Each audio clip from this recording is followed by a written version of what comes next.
what is it that what do the naysayers say about HK, and what do the super fans say about HK, generally speaking? The super fans say, "Why can't I get a civilian MP7?" um, yeah, the naysayers say, and I'm not saying there hasn't been plenty of ammunition over the world to make them feel this way, but the memes that you see that say, you suck and we hate you. Yeah. There's the impression and perception is reality that we don't care about the civilian market and what we do now, but it's pretty recent. So a few years does not a trend make. So I believe in life, if you have a reputation, good or bad, you probably earned it.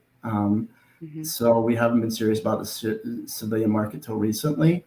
A lot of our woes in getting certain products that people want badly to market in a timely manner are, I tell people that we have 3 bureaucracies that we have to deal with to get, like, a few years ago, we finally had a semi-automatic MP5, the SP5, and everyone was super excited about it. And, why did it take so long? Well, you got 3 bureaucracies to deal with. Every company has its own internal bureaucracy. And when I say bureaucracy, it's not necessarily a bad thing, but you have other people's priorities that you have to compete with, right? So if there's big contracts out there for MP5s that are occupying that manufacturing capacity, you're going to have a hard time making a case for engineering a semi-automatic version of it when you're sold out on the capacity anyway.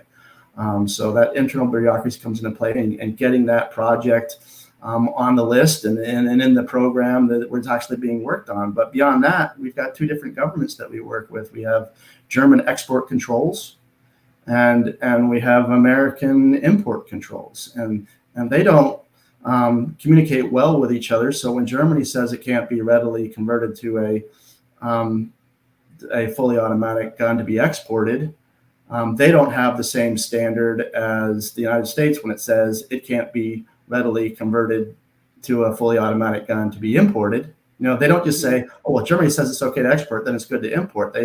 So you can get approval from one and not for the other, and then you're back to the drawing board. And now that you've changed it, you got to resubmit it to the first one before you can go back to the second one. And that sounds like a fun process.